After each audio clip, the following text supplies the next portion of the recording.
My name is Allie, and I'm 31 years old. For the last decade, I worked 60-hour weeks, skipped vacations, and ate the same turkey sandwich every single day just to save enough money to buy my dream apartment. A beautiful one-bedroom place worth $300,000 in the heart of the city. It was mine. All mine. But my family never saw it that way. To them, I was just the responsible older sister who should always put everyone else first, especially my younger sister Madison. Today was supposed to be a family gathering, a celebration, I thought. I had no idea I was walking into an ambush. Before I tell you what happened that day, let me know where you're watching from. Hit that like button if you've ever felt invisible in your own family, and subscribe because what I did next changed everything. Standing in my apartment that Saturday morning, I felt this overwhelming sense of pride wash over me. Sunlight poured through the floor-to-ceiling windows of my 8th-floor unit, illuminating every corner of the 850 square feet I could finally call my own. The exposed brick wall in the living room, the modern kitchen with stainless steel appliances, the view overlooking the tree-lined streets below. This wasn't just an apartment, it was proof that I had made it. I worked as a marketing manager at a mid-sized tech company, a position I'd clawed my way up to after starting as an intern right out of community college. 60-hour weeks were standard for me, sometimes 70 when we had major campaigns launching. While my colleagues went out for happy hour, I stayed late perfecting presentations.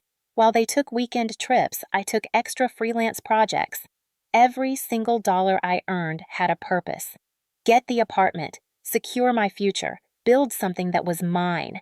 The journey to get those keys had taken almost 10 years. 10 years of living in a cramped studio with paper-thin walls where I could hear my neighbors' every conversation. 10 years of walking past beautiful buildings and imagining what it would feel like to belong in one. 10 years of sacrifice that most people couldn't understand. I didn't go to concerts. I didn't upgrade my phone every year. I wore the same 3 work outfits in rotation and learned to hem my own pants.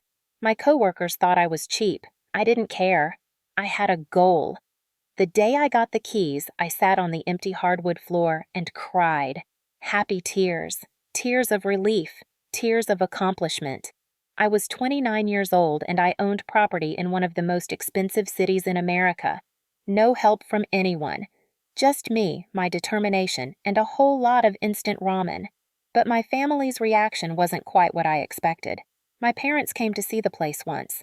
My mother walked through, made polite comments about the layout, then asked if the second bedroom was big enough.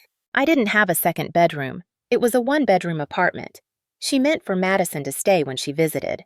My father looked at the mortgage papers I proudly showed him and whistled low. "That's a lot of debt," he said. "Not congratulations, not I'm proud of you, just concern about debt." I should explain something about my family. I'm the oldest of 2 daughters. Madison is 4 years younger than me, and from the moment she was born, she was the sun everyone orbited around. I don't say this with bitterness, just as a fact. My baby sister had this way of lighting up a room, of making people want to take care of her. She was born 6 weeks premature, tiny and fragile, and I think my parents never stopped seeing her that way.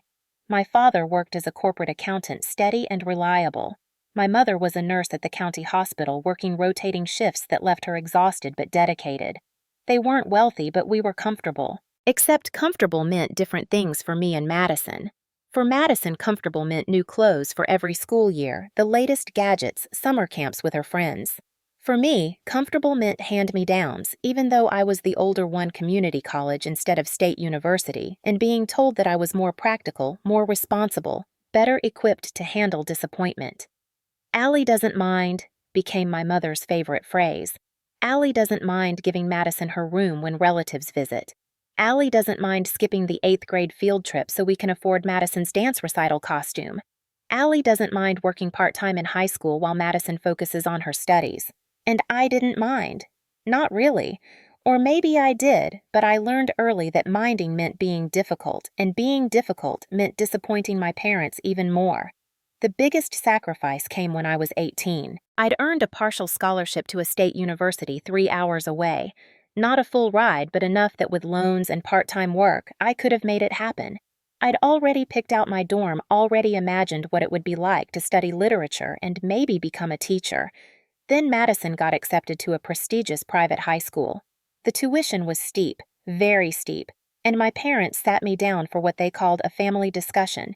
"We need to talk about priorities," my father said. I remember the kitchen table, the way the overhead light buzzed slightly, the feeling in my stomach that already knew what was coming.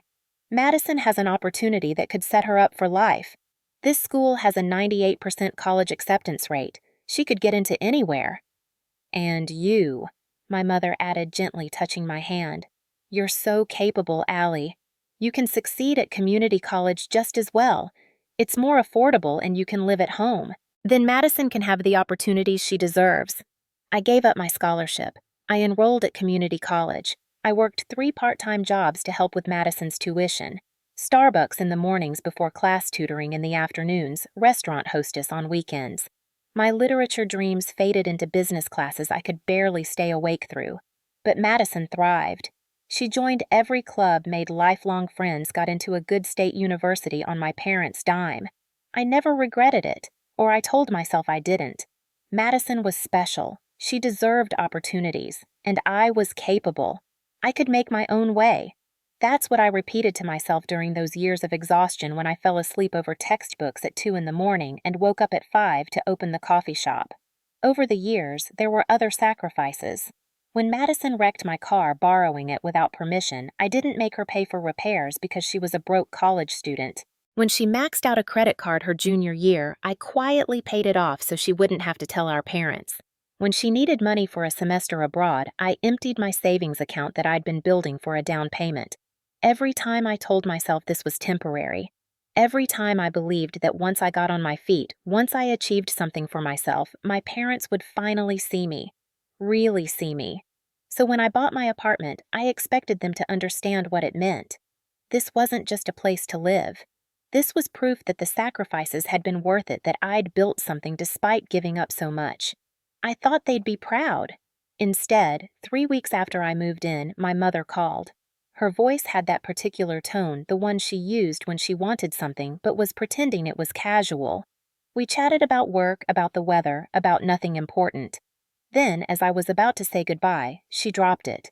"Your father and I were thinking," she said, "we're planning a family gathering next Saturday. Nothing fancy, just close family. Aunts, uncles, cousins. We haven't all been together in so long. Can you come?" "Of course," I said, genuinely pleased. "Should I bring anything?" "Oh, just yourself, honey. Maybe a nice bottle of wine if you want. We're having a special dinner." Her voice lifted with excitement. "It'll be lovely to have everyone together. And Allie, wear something nice. It's a special occasion." I hung up, feeling warm inside. A special occasion. Maybe they were finally going to acknowledge my accomplishment. Maybe they'd invited everyone to celebrate my new place. I spent the next week planning what to wear, picking out an expensive Pinot Noir I'd been saving, even getting my hair done. I wanted to look successful. I wanted them to see that I'd made it. Saturday arrived bright and clear. I put on a navy blue dress I'd splurged on, simple but elegant. I looked at myself in the mirror of my apartment and felt confident. This was my moment. I was 31 years old. I had a career. I had my own place. I was finally someone my parents could point to with pride. The drive to my parents' house in the suburbs took 45 minutes. They lived in the same 3-bedroom ranch they'd bought when I was 5, with the maple tree in the front yard and the slightly crooked mailbox my father kept meaning to fix. I pulled into the driveway behind my uncle's truck and grabbed the wine from the passenger seat. I could hear voices and laughter before I even reached the front door. Lots of voices. My mother had said close family, but this sounded like everyone had shown up. I felt a flutter of nervousness. I wasn't great with big crowds, especially family ones where everyone asked personal questions. But I pasted on a smile and walked in. The living room was packed. At least 15 people crowded into the space that suddenly felt much smaller than I remembered. My Aunt Linda from my father's side, Uncle George and his new wife, my mother's sister Catherine and her husband, and a handful of cousins I only saw at weddings and funerals. Everyone turned to look at me as I walked in, and for a second the conversation paused. "Allie's here," my mother called out, but her smile seemed tight, forced. She hurried over to take the wine from me, barely glancing at the label. "Oh, how nice. Go on in, everyone's waiting." Waiting. That was an odd word choice. I moved further into the room, saying hello to relatives accepting hugs, and the usual comments about how I looked good, how work must be treating me well. But something felt off. People's eyes kept darting away from mine. Conversations seemed strained. And then I saw Madison. She sat in my father's armchair, the best seat in the house, positioned right in the center of everything. She wore a pale pink dress that looked new and expensive, her makeup flawless, her hair curled in soft waves. She looked like she was posing for a magazine shoot. When she saw me, she gave a small wave but didn't get up, didn't come over to hug me, just sat there like a princess holding court. On the coffee table in front of her sat an enormous sheet cake, white frosting with elaborate pink and gold decorations, and in flowing script across the top, the words, "Congratulations, Madison." I felt my stomach drop. This wasn't about me at all. This was about Madison. Of course it was about Madison. It was always about Madison. I forced myself to keep smiling, to swallow down the disappointment that tasted bitter in my throat. I walked over to my sister. "Congratulations," I said, keeping my voice light. "What are we celebrating?" Madison's eyes welled up immediately. Actual tears pooled in her perfectly lined eyes. "You don't even know," she whispered, and somehow everyone heard it despite the noise in the room. "You don't even care enough to know." "Madison, I started confused. "I didn't know there was anything to know. Nobody told me." My father stood up from where he'd been talking with Uncle George. He had that look on his face, the stern one from my childhood when I'd done something wrong. "Allie, let's all sit down. We need to have a family discussion." A family discussion. Those words made my pulse quicken. Nothing good ever came from a family discussion. The last one had cost me my college scholarship. I looked around the room, suddenly very aware that this many people weren't here for a simple celebration. This was something else, something planned. Everyone found seats. Couches, dining chairs dragged in from the kitchen, people standing along the walls. My mother gestured for me to sit on the love seat. I sat, my hands clasped in my lap, feeling like I was on trial and didn't know what I was being accused of. My father remained standing. He cleared his throat in that way he did before important pronouncements back when he used to lecture me about responsibility and family obligations. "We've gathered everyone here today because we need to discuss something important. Something that affects all of us, but especially Madison." Madison dabbed at her eyes with a tissue my mother handed her. I noticed my mother kept a box of tissues right next to her like she'd known tears would be needed. Everything about this felt choreographed. "As you all know," my father continued, "family is the most important thing. We look out for each other. We support each other. Our family has always believed in helping one another succeed, especially when someone is starting a new chapter in their life." People nodded, murmured agreement. I sat very still, not understanding yet, but feeling dread creep up my spine. "Madison," my father said, his voice softening, "has wonderful news. She's getting engaged." The room erupted in applause. Cousins squealed. Aunt Linda actually wiped away a tear. Madison smiled through her tears, nodding, accepting congratulations from everyone around her. I clapped too automatically, still trying to process. Madison was getting engaged. She'd never mentioned a boyfriend. We didn't talk as often as we used to, maybe once every few weeks, but she'd never said anything about anyone serious. "Who's the lucky guy?" I asked when the noise died down a bit. Madison's smile faltered for just a second. "You wouldn't know him. His name is Brad. We've been together for 8 months. 8 months, and she'd never mentioned him once. But I pushed that thought away and smiled bigger. "That's great, Madison. Really. Congratulations." "Thank you," she said quietly, looking down at her hands. "It means a lot." My mother stood up then, moving to stand next to my father in a united front. "Madison and Brad want to get married next fall, but they're young and weddings are expensive. They need to save money, be practical about their future." Here it comes, I thought. They want me to contribute to the wedding. They want me to help pay for the dress, the venue, the flowers. I'd done it before, helped fund Madison's dreams. I could do it again. It would hurt my savings, but I could manage a few $1,000s. "They need a place to live," my father said. "A good place. Somewhere they can start their married life together, somewhere stable and safe." I nodded. That made sense. "There are some nice apartment complexes near." "Your apartment," my mother interrupted. Her voice was gentle but firm. "We think you should give your apartment to Madison and Brad." The room went silent. Completely, utterly silent. I heard the clock ticking on the wall, heard someone shift in their chair, heard my own heartbeat pounding in my ears. I must have misheard. I must have misunderstood. I looked at my mother, then at my father, waiting for them to laugh, to say they were kidding, to explain what they actually meant. "What?" The word came out barely above a whisper. "Your apartment," my father repeated like I was slow to understand. "Madison and Brad need it. You're single, Allie. You don't need that much space. You could easily find a smaller place, something more affordable. This would help Madison so much. She could save money for the wedding and they'd have a beautiful home to start their marriage." I felt like I'd been punched in the stomach. The air left my lungs. My hands started shaking, so I gripped them together tighter. That apartment is mine. I bought it. I spent 10 years saving for it." "We know, honey," my mother said, using that patronizing tone she used when she thought I was being difficult. "And we're so proud of you for that. But now it's time to help your sister. Family helps family. You've always been so good at that." "But My voice cracked. I cleared my throat and tried again. "I worked so hard for that place. I gave up so much. And this is what family does." Aunt Catherine chimed in from her seat on the couch. "We sacrifice for each other. That's what makes us strong." I looked around the room, searching for someone, anyone who looked uncomfortable with this insane request. But all I saw were nodding heads, sympathetic looks directed at Madison, who was crying harder now. My uncle gave me a stern look like I was being unreasonable just by hesitating. "You make good money, Allie," Uncle George added.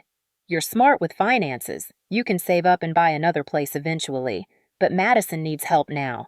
Another place, eventually. As if the apartment was just some generic box that could be replaced, not the dream I'd worked a decade to achieve. As if my 10 years of sacrifice were somehow less important than Madison's 8-month relationship with a man I'd never even met. "I don't understand," I said, trying to keep my voice steady. "Madison's 27. She has a college degree that I helped pay for. She has a job. Why can't she and Brad save up for their own place?" Madison's crying intensified. "See," she sobbed. "See, she doesn't care about me at all. She's never cared." "Allie, that's unkind," my mother scolded. "Madison's trying to start her life. She needs support, not judgment." "I'm not judging," I protested. "I'm just trying to understand why me giving up my apartment is the only solution to this problem." My father's face hardened. "Because you're the older sister. Because you've always been the responsible one. Because Madison has always struggled more than you, and it's your responsibility to help her when she needs it." Struggled. The word came out sharp, louder than I intended. Several relatives flinched. Madison went to private school. Madison went to state university. Madison studied abroad in Italy. I paid for some of that. How exactly has she struggled? "Allie." My mother's voice had a warning edge now. "Don't be selfish." Selfish. The word hit me like a slap. I'd been called many things in my life. Responsible, capable, practical. Never selfish. I was the opposite of selfish. I was the one who gave up everything for everyone else. "I'm not being selfish," I said, hearing my voice shake. "I'm just saying no. I'm saying no to giving away something that belongs to me, that I worked incredibly hard for, to someone who could work for it themselves." "But you don't need it," my cousin Jamie spoke up. She was 2 years younger than Madison always looked up to her. "You're single. You don't have kids. Madison's starting a family. That apartment should go to the person who needs it more." "I need it," I said, looking directly at my parents. "I need it because it's mine, because I earned it, because for once in my life I have something that's just for me." The room erupted then, multiple voices talking over each other. My Aunt Linda saying something about gratitude and family values. Uncle George muttering about entitled millennials. A couple of cousins whispering to each other, throwing glances my way. Through it all, Madison cried and my mother comforted her, shooting me disappointed looks over Madison's shaking shoulders. My father held up his hand for silence. Everyone quieted down, but the tension in the room was thick enough to choke on. He looked at me with an expression I'd never seen before. Disappointment mixed with something else. Disgust, maybe. "Allie," he said slowly, "do you remember when you were 18, when we asked you to go to community college so Madison could go to that private school?" "Asked," I repeated. "You didn't really ask. You told me that's what was happening." "We discussed it as a family," he corrected. "And you agreed because you understood that Madison needed opportunities. You were always so smart, so capable. You didn't need the expensive schools. But Madison did." I felt something crack inside my chest, something that had been holding tight for years. "I gave up a scholarship," I said quietly. "A real scholarship, to study what I actually cared about. And I said yes because I was 18 years old and I wanted you to love me." My mother gasped. "Allie, we do love you." "Do you?" I looked at her, really looked at her. "Because it feels like you love what I can do for Madison. You love how responsible I am, how I don't complain, how I just keep giving up pieces of myself so she can have more." "That's not fair," Madison spoke through her tears. "I never asked you to give up anything." "You didn't have to ask," I said, and for the first time in my life, I let the bitterness show. Everyone just assumed I would. Everyone just expected it. And I did it. Over and over. I gave up college. I gave you my car when you wrecked it and didn't make you pay me back. I paid off your credit card debt, twice. I gave you $5,000 for your semester abroad when I was saving for a house down payment. I've given you over $50,000 in the last 10 years, Madison. 50,000. And I never asked for it back because you're my sister and I wanted you to be happy." The room went completely silent again. Madison stared at me, mouth open.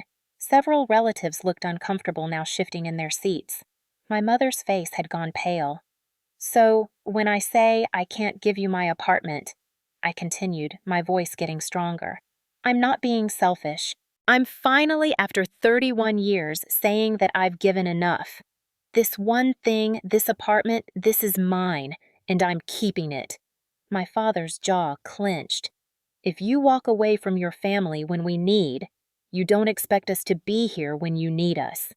When have I ever needed you? The question came out before I could stop it. When have any of you been there for me? Tell me one time, one single time, when someone in this family supported what I wanted instead of telling me to sacrifice it for Madison. No one answered. The silence stretched on heavy and suffocating. I looked around at all these people, these relatives who were supposed to care about me, and all I saw were strangers. Strangers who expected me to keep giving until there was nothing left. "I'm sorry," I said, standing up. "I'm sorry that I can't be who you want me to be anymore. But the answer is no. I'm not giving Madison my apartment." Madison shot to her feet. Her tears had stopped and her face was flushed with rage. The transformation was startling. 1 second, she was the fragile little sister crying into tissues. The next, she was standing there with her hands balled into fists, glaring at me with pure hatred. "I knew it!" Her voice came out as a scream that made everyone in the room jump. "I knew you'd do this! You're so selfish, Allie. You've always been jealous of me." I stared at her, genuinely shocked. "Jealous, Madison, what are you?" "You can't stand it." She was shouting now, tears streaming down her face again, but these were different tears. Angry tears. "You can't stand that I'm getting married and you're still alone. You can't stand that people actually want to be around me while you're just this cold, bitter person who cares more about money than family. That's not true." I tried to say, but my voice was weak against her fury. "It is true." Madison stepped closer to me. "You have everything. You have your fancy career, your expensive apartment, all that money, and you can't even share a tiny bit of it with me, with your own sister. I'm asking for one thing. One thing, and you can't even do that for me. One thing." My own anger was rising now, matching hers. "You're asking me to give up my home, Madison. My home. Do you understand what that means? Do you understand what that apartment represents? It represents that you're greedy." She was screaming again. "You're a greedy, selfish, horrible person, and I can't believe we're related." "Madison, calm down." My mother tried to interject, but she was looking at me when she said it like this was my fault, like I was the one causing a scene. "No!" Madison whirled on our mother. No, I won't calm down. She's ruining everything. This was supposed to be my day, my moment, and she's ruining it like she ruins everything. I haven't ruined anything, I said, trying to keep my voice level even though I was shaking. I just said no to an unreasonable request. Unreasonable? Madison laughed a harsh sound with no humor in it. What's unreasonable is having a sister who won't help you when you need it. What's unreasonable is having a sister who throws money at you to shut you up but won't give you real help when it matters. I've helped you constantly. I shot back. For years, Madison. For years I've helped you. Oh, here we go. Madison rolled her eyes dramatically. The martyr act. Poor Allie who gave up so much. Poor Allie who sacrificed everything. You know what nobody asked you to do that. Nobody forced you. You did it because you wanted to feel superior, because you wanted to hold it over my head. Each word was like a knife. I looked at my parents, waiting for them to correct her, to tell her that wasn't true. But they were silent. My mother looked uncomfortable but didn't speak. My father's face was stony. I did it because I love you, I said quietly. Because you're my sister and I wanted you to have opportunities. Love. Madison spat the word like it was poison. You don't know what love is. Love is giving without counting. Love is putting family first. Love is... She paused, breathing hard, and then her eyes landed on the coffee table, on the congratulations cake that nobody had cut yet. Everything happened in slow motion. Madison turned toward the table. She bent down and picked up the entire sheet cake, her hands sinking slightly into the soft frosting on the sides. Several people gasped. My mother said, "Madison, what are you?" But Madison wasn't listening. She turned back to face me, holding the cake in front of her like an offering, or a weapon. Her face was twisted with rage and hurt, and something else I couldn't identify. For a split second, I thought she was going to throw it on the floor. Then she stepped forward and hurled the entire cake directly at my face. I didn't have time to move, didn't have time to duck or put my hands up or do anything. The cake hit me square in the face with a wet smacking sound that echoed through the now silent room. Frosting exploded everywhere. I felt it in my hair, my eyes, my nose, my mouth. The weight of it knocked me back a step. I heard the plate clatter to the floor as I stood there, blind, covered head to chest in white frosting and vanilla cake. For 3 full seconds, no one made a sound. I couldn't see anything through the frosting in my eyes. I could only stand there, feeling the cake slide down my face, down my neck, onto my nice navy dress. Chunks of it fell to the floor with soft plops. Frosting was in my ears. I could taste the sickly sweet vanilla on my lips. Then someone laughed, a high-pitched, nervous giggle. Then another laugh, and another. Within seconds, multiple people were laughing. I wiped frosting from my eyes with my fingers, blinking, trying to see. The room came into focus slowly. Streaky. Blurry. Madison stood in front of me, chest heaving, her hands still covered in frosting, her face red and tear-streaked. But she wasn't laughing. She was staring at me with her mouth slightly open, like she couldn't believe what she'd just done. Or maybe she could. Maybe she'd been wanting to do something like this for years. My mother's hand was over her mouth, but I could see her shoulders shaking. Was she laughing or crying? I couldn't tell. My father's face was expressionless, cold. Aunt Linda was definitely laughing, trying to hide it behind her hand.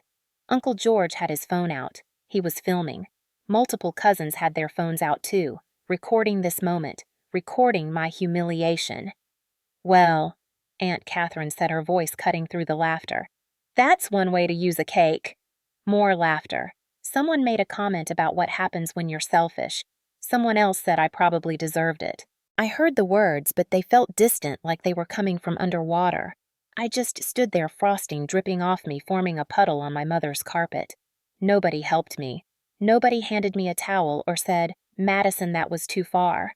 Nobody told Madison to apologize. They just stood there, some laughing, some looking uncomfortable, but all of them watching me, judging me, finding me guilty.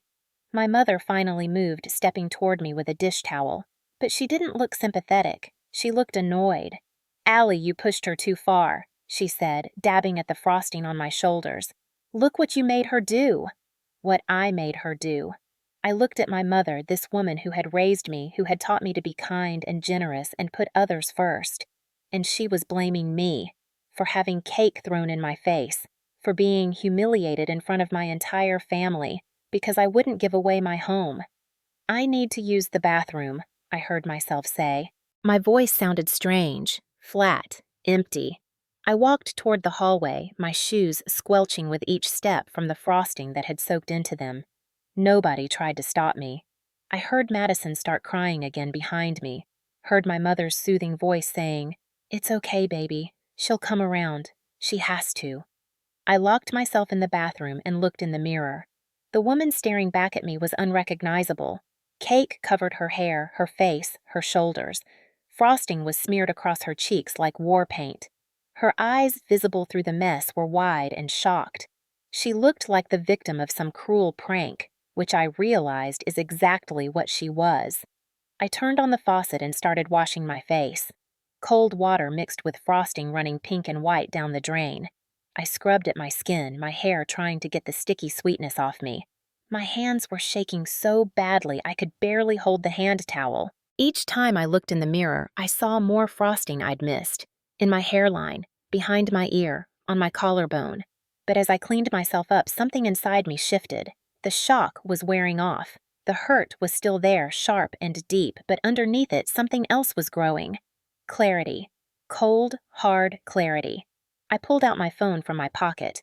Miraculously, it was mostly clean. A bit of frosting on the edge, but functional. My hands were still trembling as I scrolled through my contacts and found Jessica's name. Jessica Chin. No, wait. The user said not to use Chin. Jessica Williams, my friend from law school before I dropped out. She'd finished her degree, worked at a family law firm now. We met for coffee every few weeks, complained about work, about life. She answered on the second ring. "Allie, what's up?" "Jess," I said, and my voice cracked. I cleared my throat. "I need to ask you something about property law." "Are you okay? You sound weird." "I'm fine. If someone tries to claim they have a right to my apartment that's in my name only, that I bought with my own money, they can't actually do anything right. Legally." There was a pause. "Allie, what happened? Just answer the question, please." "No," Jessica said firmly. "If the deed and mortgage are solely in your name and you purchased it with your own funds, nobody can force you to give it up or sign it over. Is your family pressuring you? Something like that. Do not, and I mean do not, sign anything they put in front of you. Do you understand? Don't sign anything without me looking at it first. And if they keep pressuring you, that could potentially be considered coercion or undue influence." "Okay," I said. "Okay, thank you." "Allie, seriously, what's going on?" "I'll call you later, I promise." I hung up before she could argue. I stared at myself in the mirror again. I'd gotten most of the cake off, but my hair was still sticky, my dress was ruined, and I could see red marks on my face from scrubbing so hard. But my eyes were different now. They weren't shocked anymore. They were angry. For 31 years, I had bent. I had folded. I had made myself smaller so Madison could be bigger. I had given up dreams, money, time, energy, all because I thought that's what family meant. I thought love meant sacrifice. And maybe it did. But it was supposed to go both ways. When had anyone in my family sacrificed for me? When had anyone put my needs first? When had anyone even asked what I wanted before telling me what I should do? I thought about that scholarship I'd given up, the literature courses I'd wanted to take, the teaching career I'd imagined, all gone because Madison needed private school. And then, Madison had graduated, gone to college, partied her way through 4 years while I worked 3 jobs. She'd studied abroad in Italy, posting pictures of herself at the Colosseum drinking wine in Tuscany while I ate instant ramen in my studio apartment. She'd maxed out credit cards on designer clothes and come crying to me to fix it. Twice. And now she wanted my apartment, my home, the one thing I'd managed to build for myself. And she thought I was selfish for saying no. The thought that came next was sharp and clear as glass. I don't owe them anything anymore. I pulled out my phone again, sent a text to Jessica. "Can you meet me tomorrow? Need legal advice about setting boundaries with family." Her response came immediately. "Yes, my place 10 a.m. Are you safe right now?" "I'm fine. See you tomorrow. I looked at myself one more time. My dress was unsalvageable. My hair would need a serious wash. But I was done hiding in this bathroom. I opened the door and walked back to the living room. The scene hadn't changed much. Madison was sitting in the armchair again, my mother next to her stroking her hair. My father stood with his arms crossed, talking in low tones to Uncle George. Relatives were clustered in small groups, speaking quietly. The room fell silent when I walked in. Everyone stared at me. I stared back. "I have something to say," I announced. My voice came out steady, strong. It surprised even me. My mother stood up. "Allie, honey, maybe you should go home and clean up. We can talk about this later when everyone's calmed down." "No," I said. "We're talking about it now." I walked to the center of the room, to the spot where I'd been standing when Madison threw the cake. There were still chunks of it on the floor, frosting ground into the carpet. I looked at each person in that room. My aunts, my uncles, my cousins, my parents, my sister. "I've spent 31 years trying to be the daughter you wanted," I began. "The responsible one, the capable one, the one who doesn't need anything because she can handle everything on her own. And I've been good at it. Really good at it. I gave up my dreams. I gave up my money. I gave up pieces of myself over and over because I thought that's what family meant." "Allie," my father started, but I held up my hand. "I'm not finished," I said, and something in my voice made him stop. "I bought my apartment with money I earned. Money I saved by working 60-hour weeks for 10 years. I didn't go on vacations. I didn't buy nice things. I ate the same sandwich every day for lunch because I was saving every penny. That apartment isn't just a place to live. It's proof that all those sacrifices, all those years of hard work, they meant something. It's proof that I can build something for myself." I turned to Madison. She was watching me with wide eyes, tissue clutched in her hand. "You called me greedy," I said to her. "You called me selfish. You said I don't care about you. But Madison, I've given you over $50,000 in the last 10 years. I paid your debts. I funded your trips. I supported your dreams while putting mine on hold. And I never asked for anything back because you're my sister and I love you." "Then give me the apartment," Madison said quietly. "If you really love me." "Love doesn't mean destroying myself so you can have more," I replied. "Love doesn't mean I have to give you everything I own to prove it. You're 27 years old. You have a degree. You have a job. You and Brad, if he even exists, can save up for your own place just like I did." "He does exist." Madison's voice rose again. "You don't believe me." "I don't know what to believe," I said honestly. "But it doesn't matter. Whether he exists or not, whether you're really getting married or not, the answer is still no. I'm not giving you my apartment." I turned to my parents. My mother's face was pale, her eyes red-rimmed. My father looked like he'd been carved from stone. "You raised me to believe that family is everything," I said to them. "That we're supposed to support each other, help each other. But you taught me something else too, even if you didn't mean to. You taught me that some people's needs always matter more than others, that Madison's happiness is more important than mine, that her dreams are worth investment while mine are expendable." "That's not what my mother started. "It is what you did," I interrupted. "Maybe you didn't mean to. Maybe you thought you were being fair, but you weren't. You prioritized her over me every single time, and I let you because I wanted you to love me. I wanted you to be proud of me. I thought if I just kept giving, kept being good enough, you'd finally see me." My voice was shaking now, but I pushed through. "But you threw a cake at me and blamed me for it. You laughed, you filmed it. You called me selfish because I finally said no. And that told me everything I need to know about how much I actually matter to this family." The room was completely silent. Not a single person spoke. Not a single person defended me or said I was wrong or told me I mattered. They just sat there looking uncomfortable. "So here's what's going to happen," I continued. "I'm keeping my apartment. I'm not signing anything over to anyone. And I'm not going to be your backup plan anymore. I'm not the person you call when Madison needs money or support or someone to fix her problems. I'm done being the responsible older sister who sacrifices everything. If you walk out that door," my father said, his voice hard, "don't expect to be welcome back." I looked at him for a long moment. This man who had raised me, who had taught me to ride a bike, who had come to some of my school events when he wasn't too tired from work. This man who was now telling me I wasn't welcome in his home because I wouldn't give my sister my apartment. "Then I guess this is goodbye," I said quietly. I turned and walked toward the door. Each step felt heavy like moving through water. I expected someone to stop me, expected my mother to call out to say, "Wait," to say, "We can talk about this." Expected Madison to say she was sorry that she shouldn't have thrown the cake, that she understood.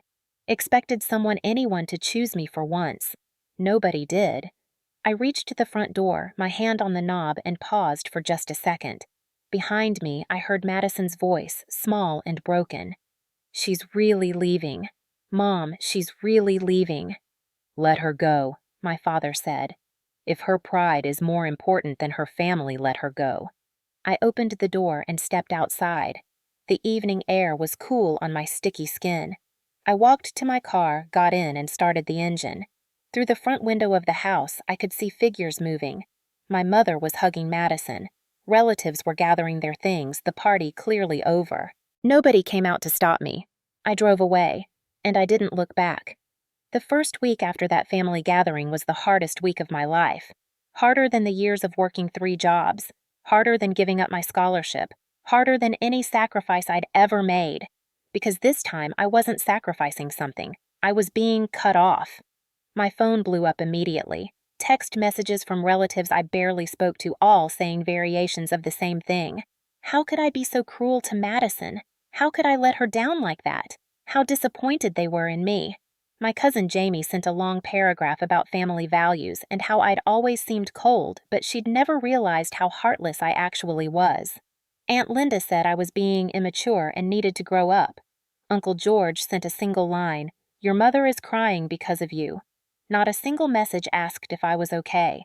Not one person said maybe Madison shouldn't have thrown a cake at me. Not one person acknowledged that asking someone to give up their home might be unreasonable. On the 3rd day, someone created a Facebook post. I wasn't supposed to see it since I'd been blocked by most of my family by then, but a coworker who was friends with my cousin showed me. It was a photo of me, covered in cake, standing in my parents' living room looking shocked and humiliated. The caption read, "When you're so selfish you can't even help your own sister. Some people care more about money than family." It had 63 likes and 27 comments.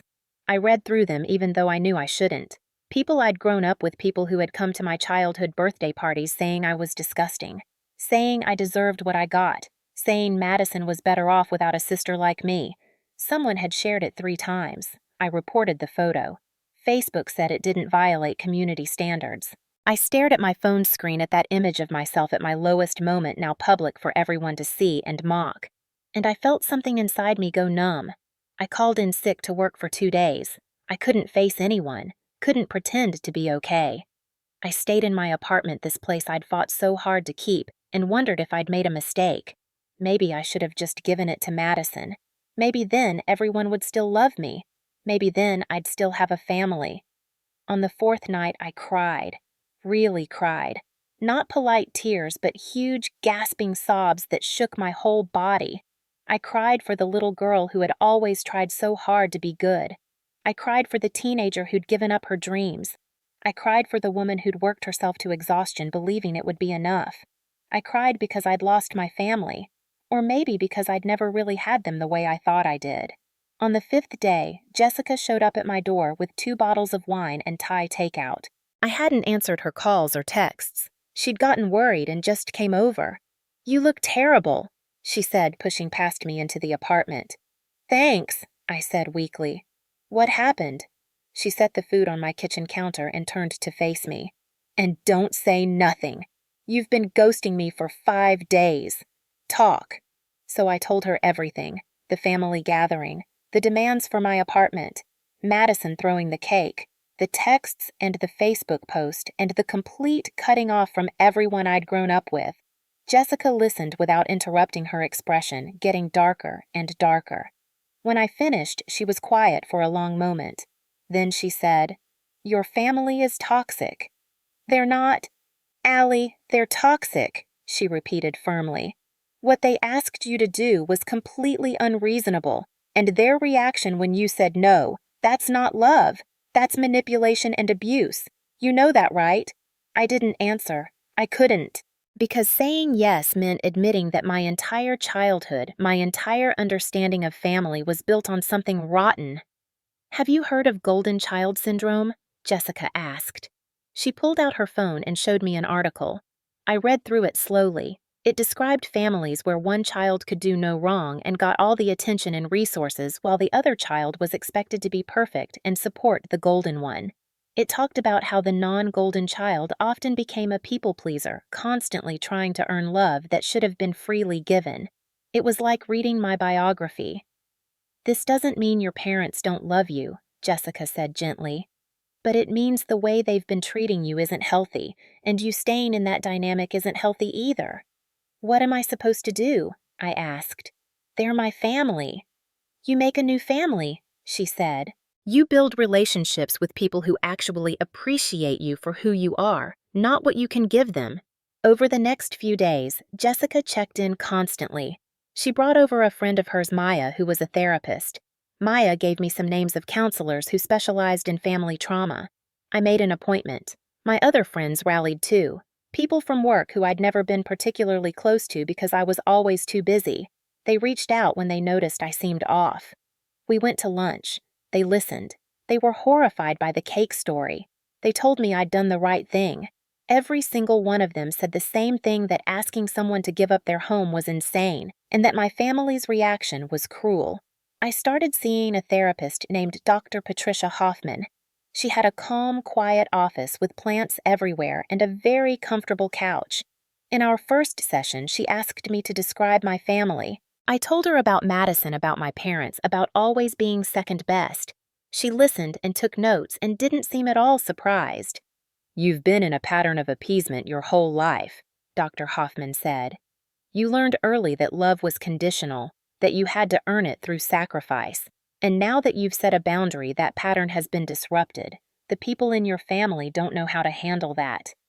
Will they ever forgive me? I asked. That's the wrong question, she said gently. The question is, can you forgive yourself for finally choosing yourself? I went home and thought about that. Could I forgive myself? I looked around my apartment, the morning light streaming through the windows, the kitchen where I made coffee every morning, the bedroom with my books stacked on the nightstand, this place that was mine, that I'd earned, that nobody had given me. I sat on my couch and felt something settle in my chest. Peace. Small and fragile, but definitely peace. I started doing things I'd never done before. I took a Saturday morning yoga class that I'd always been too busy for. I went to a cooking class with Maya and Jessica and learned to make proper risotto instead of just heating up canned soup. I joined a book club that met at a cafe near my apartment and actually read books I wanted to read, not business development books I felt I should read. Slowly, very slowly, I started to feel like myself. Or maybe I started to discover who myself actually was when I wasn't constantly trying to be what everyone else needed. On the 10th week after the incident, my mother called. I saw her name on my phone screen and my stomach clenched. I almost didn't answer, but something made me pick up. Hello, I said. Allie. Her voice was tight, strained. I need to talk to you. Okay, I said carefully. Your father and I, we had to co-sign on a loan for Madison, for an apartment, a small one-bedroom. The payments they're higher than we expected. We're struggling a bit. I waited. I knew what was coming. We were wondering if you could help out, just for a few months until we get back on our feet. Maybe $2,000 a month, $2,000 a month, $24,000 a year, for an apartment for Madison that I'd already refused to give her for free. No, I said. The word came out clear and firm. Allie, please. We're family. No, I repeated. After everything we did for you, her voice rose. After we raised you, fed, you gave you a home. You did those things because you chose to have children, I said. Those are the basic responsibilities of being a parent. They don't entitle you to unlimited access to my money for the rest of my life. How can you be so cold? I'm not cold, I said. I'm just done being an ATM. You made a choice when you co-signed that loan. that choice has consequences, those consequences aren't my responsibility." She was quiet for a moment. Then, "Madison was right about you. You are greedy." "If keeping the money I earn makes me greedy," I said, "then I guess I'm greedy. I can live with that." I hung up before she could respond. My hands were shaking, but I felt oddly calm. I'd just denied my mother.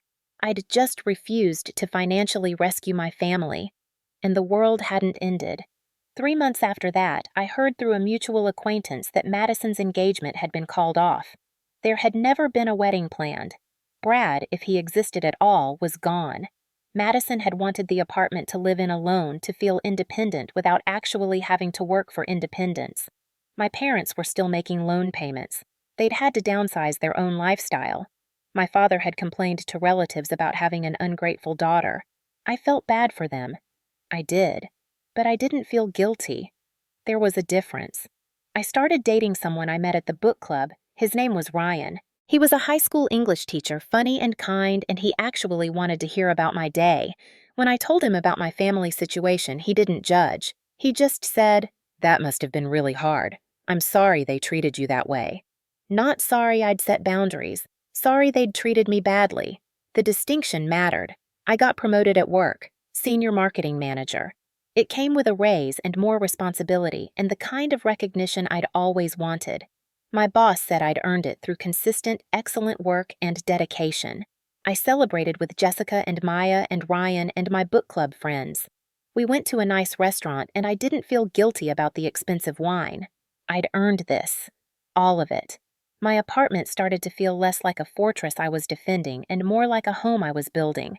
I got plants and actually kept them alive. I hung art on the walls. I hosted a dinner party and made that risotto I'd learned. I woke up in the mornings and felt grateful to be there in that space in that life I'd created. A year after the family gathering, I was having coffee with Jessica on a Sunday morning when I saw my mother. She was coming out of the grocery store carrying bags looking older than I remembered. For a second, our eyes met. I saw surprise flash across her face. Then pain. Then she looked away and kept walking. I watched her go and felt a complicated mix of emotions. Sadness, relief, grief for what could have been, acceptance of what actually was. "Was that your mom?" Jessica asked quietly. "Yeah," I said. "Are you okay?" I thought about it. Really thought about it. "Yeah," I said. "I actually am." And I was. I was okay. More than okay. I was happy. Not in some loud, dramatic way. Just quietly, steadily, happy. I had a job I was good at, an apartment I loved, friends who valued me, a boyfriend who respected me, a life that was mine. I still thought about my family sometimes. Wondered how Madison was doing if she'd found whatever she was looking for. Wondered if my parents ever regretted how things had gone. Wondered if they missed me or just missed what I could do for them. I'd probably never know, and I was learning to be okay with that too. Dr. Hoffman said something in one of our sessions that stuck with me. Healing doesn't mean you stop caring about the people who hurt you. It means you stop letting their choices define your worth. I didn't stop caring about my family. I probably never would. But I stopped waiting for them to validate me. I stopped believing that their love was worth sacrificing myself for. I learned that the most important relationship I had was the one with myself, and that relationship required boundaries and self-respect and the willingness to say no. My apartment wasn't just an apartment anymore. It was a symbol. Every morning when I woke up in it, I was reminded that I could choose myself, that I could set limits, that I could build a life on my own terms, that I didn't need to shrink myself to make others comfortable. Sometimes people asked me if I regretted not giving Madison the apartment, if I thought maybe I should have just done it to keep the peace. The answer was always no, because giving her the apartment wouldn't have been about helping my sister. It would have been about continuing a pattern that was slowly destroying me. It would have been about proving I could never do enough, be enough, sacrifice enough. I learned that not all families are healthy, that blood relation doesn't guarantee love or respect, that sometimes the most loving thing you can do is walk away from people who treat you badly, even if they're family, especially if they're family. I learned that setting boundaries doesn't make you selfish, it makes you whole, and that people who truly love you will respect those boundaries even if they don't understand them at first. I learned that the family you choose can be more important than the family you're born into. That friends who show up with wine and Thai food when you're falling apart are worth more than relatives who only call when they need money. I learned that I am enough, just as I am, without giving everything away, without being responsible for everyone else's happiness, without sacrificing my dreams for someone else's convenience. And most importantly, I learned that sometimes saying no is the most loving thing you can do, not for the person you're saying no to, but for yourself. I still live in my apartment. I still work hard. I still enjoy the view from my 8th floor windows and the feel of sunlight warming the exposed brick wall. But now when I look around, I don't just see what I almost lost. I see what I chose to keep. My dignity, my self-respect, my right to have something that's mine.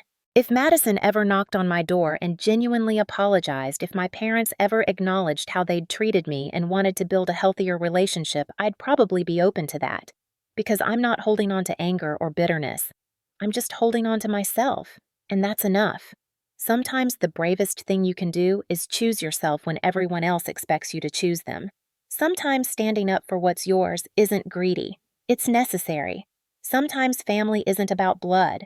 It's about who shows up, who stays, who values you for who you are instead of what you can give them. I choose myself now, every day, and that choice, that one decision to keep my apartment and my dignity, changed everything. Sometimes saying no saves your life. So let me ask you this. Have you ever had to choose between keeping the peace and keeping yourself? Have you ever set a boundary that cost you a relationship but saved your sanity? Drop a comment below and share your story. You're not alone in this, and if this story resonated with you, hit that like button. Subscribe so you don't miss future stories. Share this with someone who needs to hear that choosing themselves isn't selfish. Thank you for listening to my story. I hope it reminds you that you deserve respect even from family, especially from family. Take care of yourself out there. You matter more than you know.